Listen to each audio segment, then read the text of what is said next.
السلام علیکم۔ آج ہم اپنا پہلا ویڈیو علی گڑھ تحریک اور سر سید تحریک کا پارٹ 1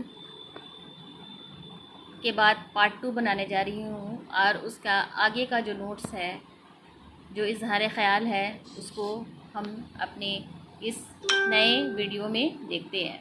تو ہم لوگوں نے اپنا پہلا ویڈیو یہاں تک بنایا تھا کہ سر سید کی وجہ سے حالی اپنے انداز میں شاعری کی تبدیلی ایک نئے انداز میں شاعری شروع کی، یعنی کہ حالی نے اس علی گڑھ تحریک کے جذبے میں آ کر شاعری میں ایک تبدیلی، ایک نئی شاعری کی شروعات کی۔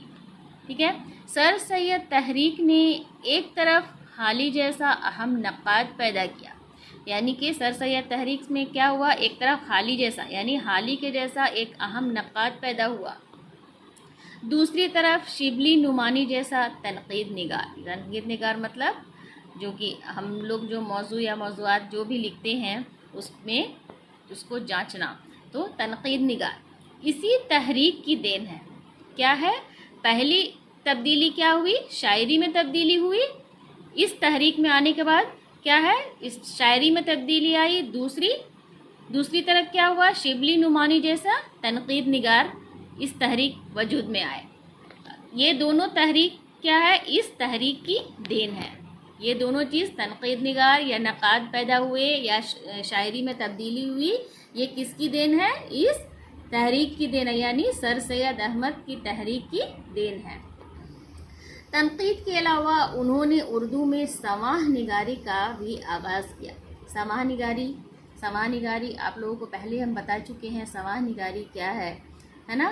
تو سماح نگاری کا آغاز بھی اسی تحریک کے وجود میں آنے سے ہوا۔ حالی نے یادگار غالب، یادگار قادی اور حیات جاوید جیسی بلند سماح لکھے۔ کس نے لکھا؟ حالی نے۔ یہ بہت فیمس کتاب ہے، حیات جاوید، یادگار غالب، یہ ان کی دین ہے، حالی کی۔ مضمون نگار میں سر سید تحریک نے قابل تعریف کارنامہ انجام دیا، یعنی یہ مضمون نگار میں سماح نگاری ہو گیا، تنقید نگار ہو گیا، نقاد پیدا ہوئے، شاعری میں تبدیلی ہوئی۔ اس کے بعد کیا ہوا؟ مضمون نگاری میں بھی سر سید تحریک نے قابل تعریف کارنامہ انجام دیا ہے۔ کیا ہے؟ اس کے ساتھ ساتھ سر سید، حالی، شبلی نعمانی وغیرہ نے مختلف موضوعات پر مضامین لکھے، یعنی کہ مضامین بھی اسی تحریک میں لکھی گئی۔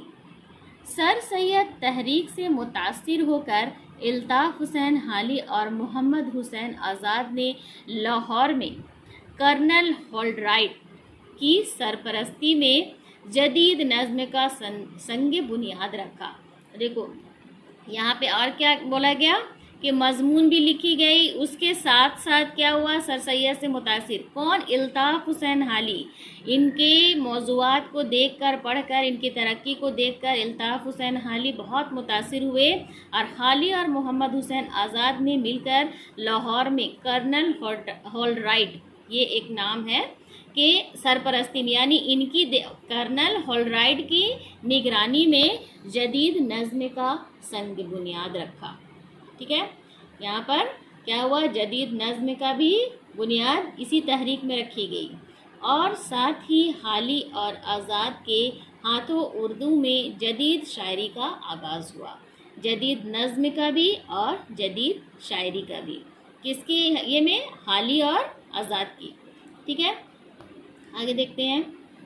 سر سید کے ذریعے ہی اردو میں تاریخ نویسی کا آغاز ہوا، یعنی دیکھو یہاں نظم ہو گیا، جدید شاعری ہو گئی، اب کیا آگے کیا ہوا ترقی؟